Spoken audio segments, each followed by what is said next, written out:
বন্ধুরা নমস্কার। বন্ধুরা, নর্মালি মানুষের জীবনে কোনো সংকট এলে, কোনো সমস্যা এলে মন ভেঙে যায়, মানুষ মুষড়ে পড়ে। আর হবে না, আর সম্ভব হবে না, কিভাবে কি হবে এই ভেবে ভেবে হাল ছেড়ে দেয়। মাঝপথ থেকে মানুষ আবার পেছন দিকে চলতে শুরু করে। এরকম বহু মানুষের জীবনে আমি দেখেছি, শুনেছি। এরকমটা সিনেমাতেও ঘটে। আমার জীবনের একটা কাহিনী আপনাদেরকে বলবো, যেটা আপনাদের কাছে মনে হবে সিনেমার গল্প বলছি।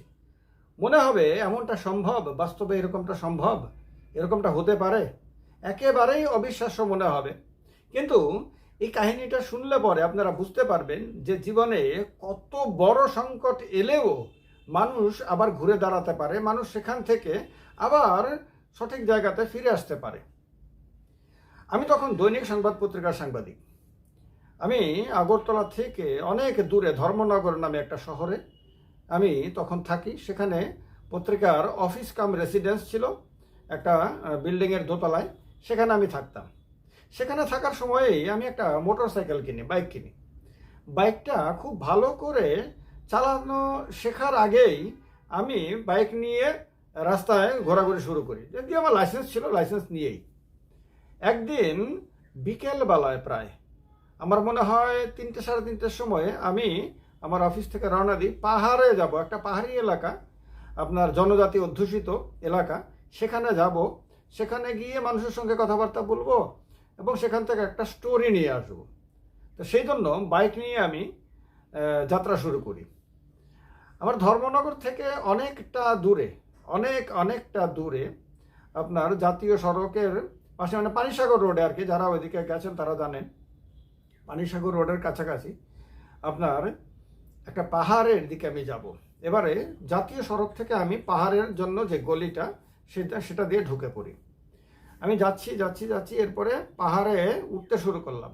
পাহাড়ে উঠে একটা আপ উঠলাম, এরপরে আবার আরেকটা ডাউন নামলাম, নেমে আবার আরেকটা আপ উঠলাম, আরেকটা ডাউন নামলাম। এরকম করে সম্ভবত 3বার বা 4বার, এক্স্যাক্টলি মনে নেই, 3বার বা 4বার হবে। আমি পাহাড়ে এরকম টপকিয়ে বাইক নিয়ে আমি যাচ্ছি।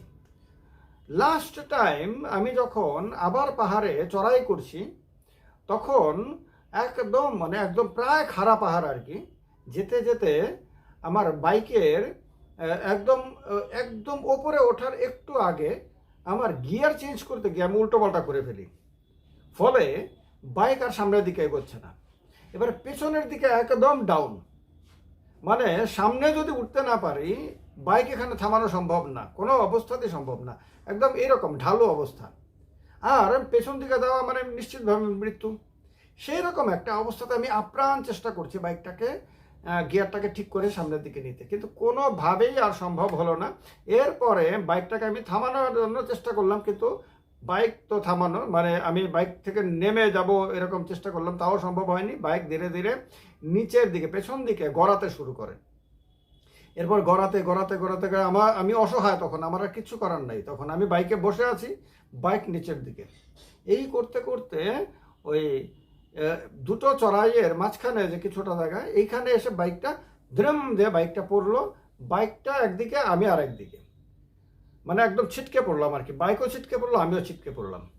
এইরকম অবস্থাতে আমার হাত পা অনেক জায়গাতে আপনার চামড়া উঠে গেছে, খুব ব্যথা করছিল। আমি পড়ে গিয়ে খুব কষ্ট পাচ্ছি। কিন্তু চতুর্দিকে পাহাড় আর পাহাড়, বন জঙ্গল, এরকম অবস্থা। ততক্ষণে মোটামুটি 4টের ওপরে বেজে গেছে।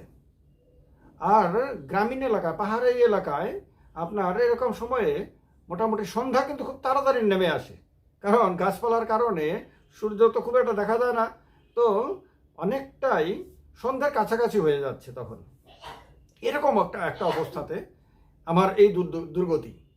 তখন অনেক কষ্টে আমি উঠে দাঁড়ালাম, কারণ এছাড়াও আমার কাছে উপায় নাই। তো এখানে তো কোনো লোকজন নাই, দূরে অনেক মাইল দূরে কোনো লোকজন নাই। সেখানে কেউ এসে যে আমাকে উদ্ধার করবে, কেউ এসে যে আমাকে সাহায্য করবে, তার কোনো ব্যবস্থা নাই। সুতরাং আমাকে কষ্ট করে উঠতে হলো। দেখলাম যে শরীরে বিভিন্ন জায়গা থেকে রক্ত বেরোচ্ছে। কি করব আর, সেখানে রক্ত মোছার জন্য তেমন কোনো ব্যবস্থা নেই। তো উঠে গিয়ে দেখলাম বাইকটার কি অবস্থা। বাইকটা রাস্তার পাশে, ওই যে একদম ঢালু জায়গা, মানে যেখান থেকে অনেকে নিচে, মানে হয়তো কয়েকশো মিটার নিচে পড়ে গেলে পরে আপনার বাইকটাকে আর তোলা সম্ভব না, ক্রেনে নেও তোলা সম্ভব না এখানে। এরকম একটা অবস্থাতে ওই ঝোপঝাড়ের মধ্যে বাইকটা আটকে গেছে। মানে সে মুখটার মধ্যে ঝোপঝাড় ছিল, ঝোপঝাড়ের মধ্যে বাইকটা গিয়ে কোনো মতে আটকে গেছে। কোনো মতে বাইকটাকে এখান থেকে টেনে এনে অনেক কষ্টে, কারণ সেখানে রিস্কি ছিল যে আমিও পা পিছলে সেখানে পড়ে যেতে পারতাম, তো অনেক কষ্টে বাইকটাকে সেখান থেকে তুলে এনে রাস্তার মধ্যে আনলাম। আনার পরে এবার তো সামনের দিকে আর যাওয়ার প্রশ্নই আসে না। এবার আমাকে পেছন দিকে আসতে হবে, মানে ফিরে আসতে হবে, এছাড়া আর কোনো রাস্তা নাই। বাইকটাকে স্টার্ট দিতে চেষ্টা করলাম, বারবার চেষ্টা করলাম, অনেকক্ষণ ধরে চেষ্টা করলাম, বাইক তো আর স্টার্ট হয় না। এবার বাইকের মেরামতি আমি জানি না, কিভাবে কি করবো আমি জানি না, আমার কাছে যন্ত্রপাতিও নাই, যন্ত্রপাতি থাকলেও সেটাকে ব্যবহার করে কিভাবে কি করব সেটা আমার জানা ছিল না। এইরকম একটা অবস্থাতে আমার কাছে শুধু একটাই রাস্তা, এই বাইকটাকে ঠেলে আবার ফিরে নিয়ে আসা। কিন্তু বাইকটাকে ঠেলে আবার পাহাড়ের ওপরে তোলা, এরপর পাহাড় থেকে নিচে নামানো, সেটা যাদের এক্সপিরিয়েন্স আছে তারা একমাত্র ভাবতে পারবেন যে ঠেলে তোলা এরকম এক্সস্টেড অবস্থাতে, তখন শরীরের শক্তি অনেকটাই কমে গেছে। এই জঙ্গলের মধ্যে, এই পাহাড়ের মধ্যে আমাকে সাহায্য করার মতো কেউ নাই, কোনো মানুষজন নাই, জঙ্গলের বন্যজন্তুও যদি এসে আক্রমণ করতো আমাকে বাঁচানোর মতো কেউ নাই, যদি ডাকাত পড়তো তাহলেও কিছু করার নাই। আর ওই রকম সময়ে রাজ্যে উগ্রপন্থাও ছিল, উগ্রপন্থা যদিও মানে একদম ফুল সুইংয়ে ছিল না, কিন্তু ছিল। তো সেই রকম একটা অবস্থাতে নানান দিক থেকে নানান রকম বিপদ আসতে পারে। আবার ধীরে ধীরে অন্ধকার নামতে শুরু করেছে, সেই রকম একটা অবস্থাতে এখানে বসে থাকার পরে থাকার কোনো ব্যাপার নাই। আবার বাইকটাকে যে কোথাও রেখে আসবো, যে পরে গিয়ে নিয়ে আসবো ভেবে আমি হেঁটে হেঁটে চলে এলাম, তারও ব্যবস্থা নাই। সেই অবস্থাতে বাইকটাকে ঠেলতে শুরু করলাম। এই ঠেলতে ঠেলতে মানে কি পরিমাণ ক্লান্ত হয়ে যাচ্ছি, কি পরিমাণ কষ্ট হচ্ছে, শরীরে সমস্ত এনার্জি শেষ, পারছি না বাইকটাকে ঠেলতে, ওপরের দিকে পারছি না, একটু ঠেলতে মানে 1 মিটার ঠেলতে আমার কয়েক মিনিট চলে যাচ্ছে। তারপর আবার দাঁড়াচ্ছি, কোমর ব্যথা করছে, পায়ে ব্যথা করছে, হাতে ব্যথা করছে, হ্যাঁ শরীর দিয়ে ঘামছি। এরকম করতে করতে আবার আরেকটু করতে করতে কিন্তু আমাকে ফিরতে হবে, সেই জিদ, তখন মনের মধ্যে সেই জিদ তো আমার কাছে ফিরতে হবে। আমার কাছে আর কোনো রাস্তা পৃথিবীতে তখন নাই সামনে, শুধু একটাই রাস্তা, আমাকে ফিরে আসতে হবে। সেই ফিরে আসার জন্য চেষ্টা করতে করতে করতে করতে শেষ পর্যন্ত আমার মনে আছে, যখন আমি জাতীয় সড়কে আবার গিয়ে এসে উঠলাম, ততক্ষণে রাত্রি প্রায় 8টা বাজে। এখন আপনারা ভাবতে পারেন যে কত ঘন্টা লেগেছে আমাকে এই পাহাড় ঠেলে ঠেলে উঠতে এবং নামার সময়, কারণ নামার সময় একটু পিছলিয়ে গেলে কিন্তু আমি একদিকে, বাইক একদিকে, তো সুতরাং আবার আরেক ধরনের রিস্ক ছিল। ওঠার সময় এক ধরনের রিস্ক, আবার নামানোর সময় আরেক ধরনের রিস্ক। এই করতে করতে শেষ পর্যন্ত আপনার জাতীয় সড়কে এলাম। আসার পরে এবারে যাই হোক হাফ ছেড়ে বাঁচলাম, যে যাই হোক এখানে তো মানুষ আছে, বাড়ি ঘর আছে, আমি যদি বাইকটাকে ঠিক করাতে নাও পারি তাহলে কাউকে রিকোয়েস্ট করে নিজের পরিচয় দিলে, সাংবাদিক পরিচয় দিলে অনেক মানুষ আছে যে সাহায্য করবে। তো কারোর বাড়িতে রেখে হলেও তালা দিয়ে আমি আমার অফিসে আবার ফিরে এলাম, পরের দিন গিয়ে না হয় ঠিক করলাম সকালবেলা গিয়ে, সেটা করার মতন একটা। সুতরাং অনেকটা রিল্যাক্সড হলাম, ভগবানকে ধন্যবাদ জানালাম যে শেষ পর্যন্ত আমি যে আসতে পেরেছি, আমার রাস্তার মধ্যে আর কোনো বিপদ হয়নি। তো এইটুকুর জন্য আমি ঈশ্বরকে ধন্যবাদ জানালাম। এরপরে সময়ে ওই যে জিদ করে আপনার হার না মানার কারণে যেটা হয়, প্রকৃতি সাহায্য করে। যে রাস্তায় যেখানে আমি এর আগে কখনো খেয়াল করিনি যে এখানে বাইক ঠিক করার দোকান আছে, হঠাৎ দেখলাম রাস্তার পাশে হাঁটতে হাঁটতে দেখলাম ডান দিকে আপনার একটা বাইক ঠিক করার একটা দোকান, তাও তখনও খোলা। এই রাত্রিবেলায় 8টা মোটামুটি বাজে, তখন খোলা। তো তারপর সেখানে নিয়ে গেলাম, বললাম কাহিনী সবটা, তারা ঠিকঠাক করে দিল পরে পকেটে পয়সা ছিল, দিয়ে দিলাম। তারপরে আবার বাইক চালিয়ে আমি আমার ঘরে ফিরে এলাম।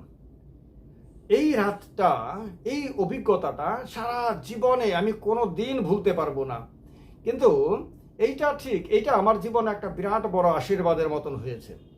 কারণ আজকে যখন আমি এই কথাটা আপনাদেরকে বলতে পারছি, এই রিয়েল লাইফ স্টোরি নামক চ্যানেলে, সেখানে রিয়েল লাইফের স্টোরি বলেছি আপনাদেরকে। আমি কথা দিয়েছি যেখানে রিয়েল লাইফ যা ঘটেছে, যা সত্য, যা 100% সত্য, যাতে কোনো মিশ্রণ নাই, দুধে জল মেশানোর মতন কোনো ব্যবস্থা নাই, তেলের মধ্যে জল মেশানোর কোনো ব্যবস্থা নাই, এখানে সম্পূর্ণ সত্য কথা।